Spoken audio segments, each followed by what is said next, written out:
Hello. Hello.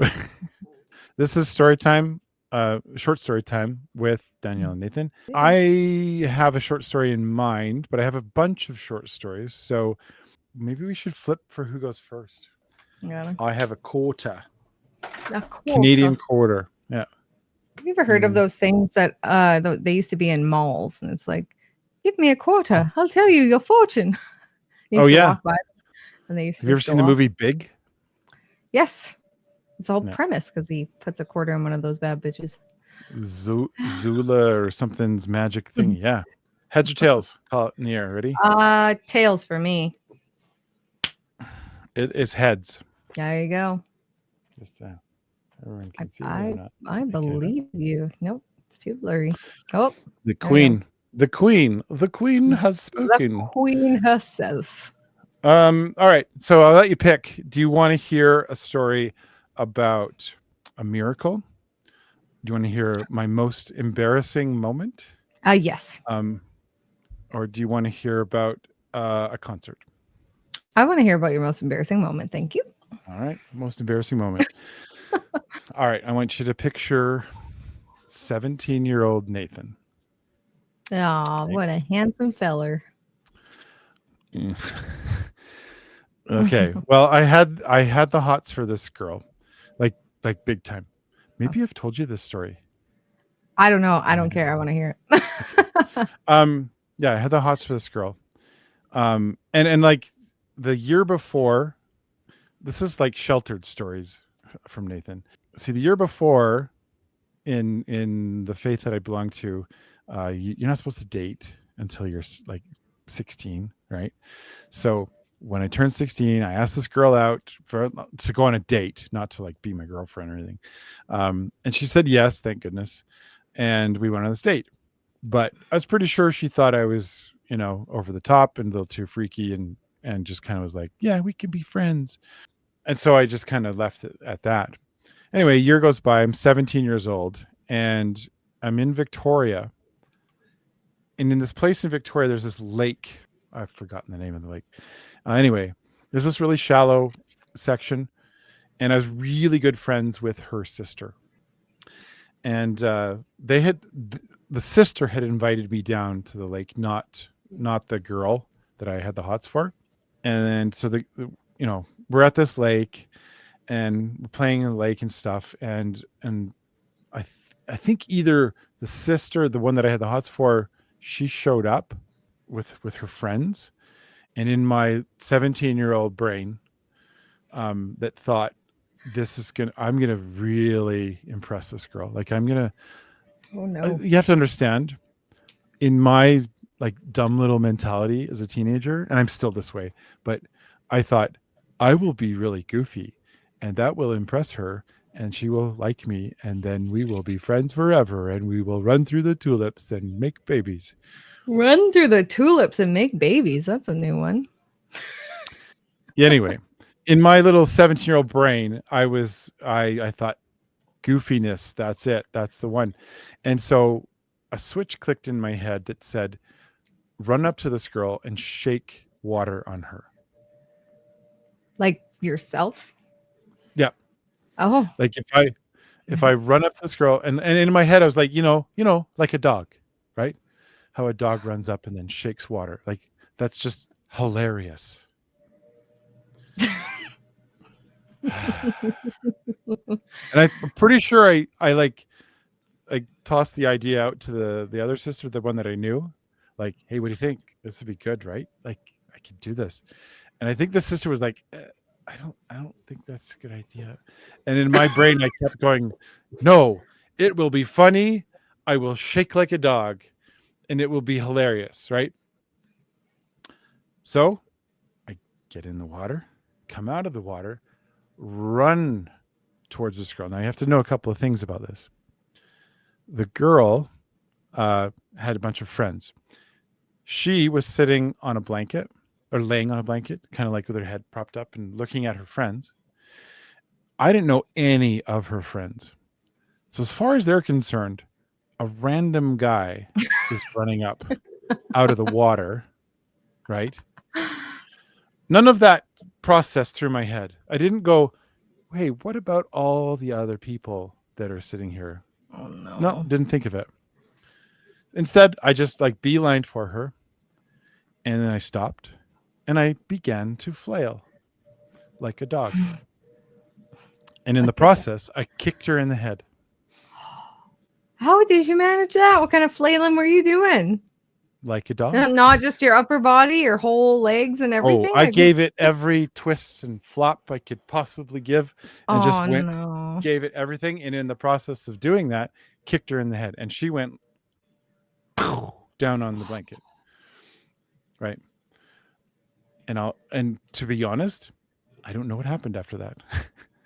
Like, I do remember one detail, which is the faces of all of her friends looking at me, kind of like what? And for all I know, I like wandered into the woods and cried, or like tried to drown myself, or who A knows part of you what. died that day. A part of me died that A day. part of you Oh died yes. that day. Yes. And then the funnier like sequel to this, I won't give away too much because I don't want to like later. A close friend of mine who I do another channel with, he also had the hots for this girl, but he like kept his distance from her, thinking that like, but maybe there's still something between her and Nathan, and she and somehow they had a conversation and went, oh no, there's nothing between us. Definitely. The guy that shook like a dog. No. The guy that ran up and kicked me in the head. I wouldn't even, I think, because there's such a thing now that you probably heard going around, and it's more of like maybe my millennial generation and younger. I don't even think it's a millennial generation, but I think we're just jumping on the bandwagon of this more so. But getting the ick. Right. Have you ever heard of that? Yeah, Yeah. I've heard it. It's like, I know what it means. and you could totally be like all for a guy and he'll do like wear stupid shoes, and all of a sudden you're like, oh, I gave plenty of girls the ick. Well, that I think I wouldn't. The kick in the head wouldn't even bother me personally. I think it's the feeling like a dog that would have given me the ick. That's probably what it is. I think she could have forgiven the kick in the head, but like, a part of me believes that you can at some point in our existence go back and replay certain moments in your life, and because I'm a videographer, I think of this moment and I want to play it in ultra slow-mo.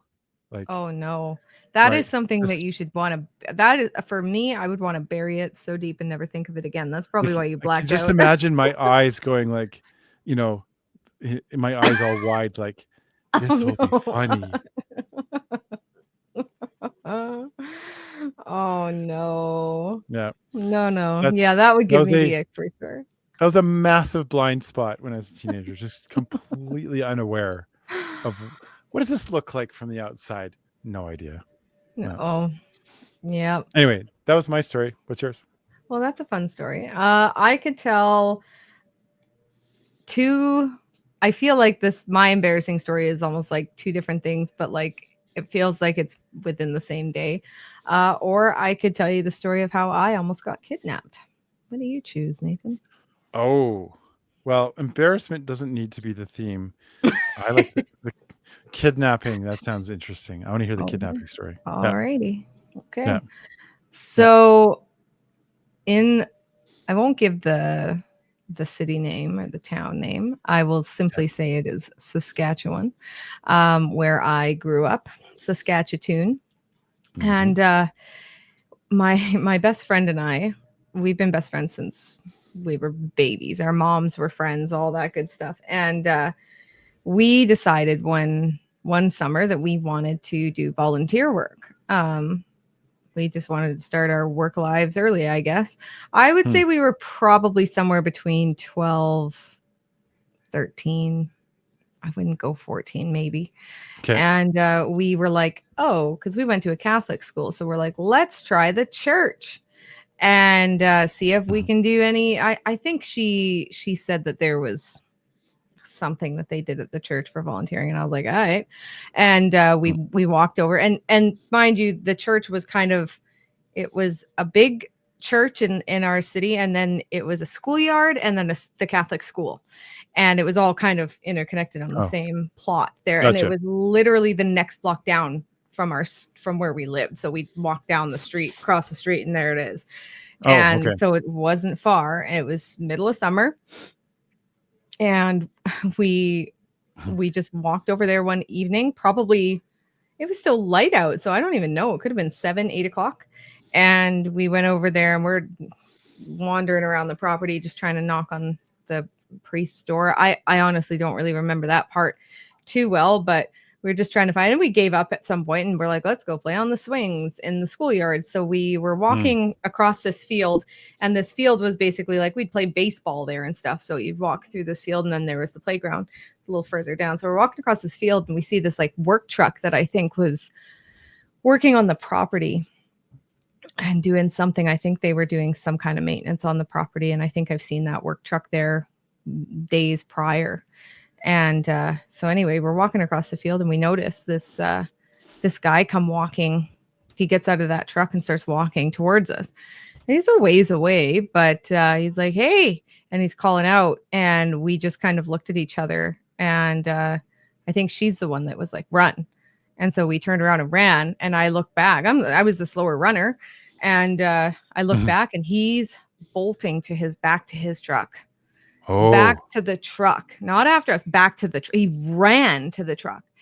And so we ran out of the yard up and crossed the street. And then we started panicking because we're like, oh my gosh, like if he goes back into the truck, he's going to find us very easily. And I'm like, we should hide. And she's like, no, because then they'll find us. Mind you, it's still light out, but it's Mhm. starting to get kind of dusk. And we'd luckily seen one of our neighbors further down. He was watering his lawn. And she's like, maybe we should talk to him. So we're just standing, a couple houses in at the end of that street, debating what to do. And this truck comes slowly coming to the end of the street, sees us, and turns down. And we ran across the street in front of it, and we went over to, his name was Mr. Fisher. And we ran over to him, and we're like, these guys are chasing us. Mhm. And then they started saying that they were trying to look for a girl. They're like, oh, no, we're just trying to see if you know a girl named Jessica or something along those lines. And he never said that. He never said anything about a girl. And chasing us down to find that out didn't make any sense. And he wound up telling them to go away and get lost, and they did. And so we waited, and then we went back home and told my dad, who I don't know if he just didn't want me to know that he had a reaction to it, or if Yeah. he just didn't care, or just thought he's probably just like, oh, whatever, okay, crazy Mhm. girls. And yeah, we went up to my bedroom, and we saw that truck drive up and down the street probably 3 or 4 times Oh, jeez. that night. So it was, yeah, that was one of the more terrible. And it sounds like it just went so fast, but it feels like it just, it just happened in slow motion. And watching that man run back to his truck was probably the scariest. That was Yeah. that was the Is scariest for You're me. like, what's going through your head with that? Is it like, is he running back because he's afraid that he's just been caught, or is he going back because he's going to chase you down now and use the truck to do it? Chase us down with Yeah. the truck, and this is what he Yeah. did. Yeah. Yep. So that was probably the scariest moment of my life. Like I didn't want to go outside for a while after that. And I grew up outside. Like we loved running around the streets and being silly and playing grounders and Mhm. playing hide and seek in the dark around our, because we grew up across the street from each other. It was great. We lived in a really great neighborhood, but that Is that when you was stopped sleeping in a tent? pretty much around that same time, I'd say. Yeah, I mean it's No. not the scariest story, but I mean, at that age and in such a safe neighborhood where you think that nothing could happen, Yeah. and that happens. Yeah. That was a pretty terrifying time. And we ended up, Jeez. long story short, in case anyone's interested, we actually did end up finding a volunteer job at the hospital as candy stripers. And I loved it. So happy ending there, but Happy definitely ending. didn't go to the church. Yeah. Yeah. So Oh, well, yeah. that was a scary story to counteract my Hmm. very embarrassing story. That's good. I feel better. Well, oh Uh, yeah, I don't know. My embarrassing stories are pretty bad too. So it's for another time. But for another time. Well, we'll have to save that for another time for short stories, short story time with Danielle and short Nathan. story time. Yeah. Till the next one, we'll see you. See ya.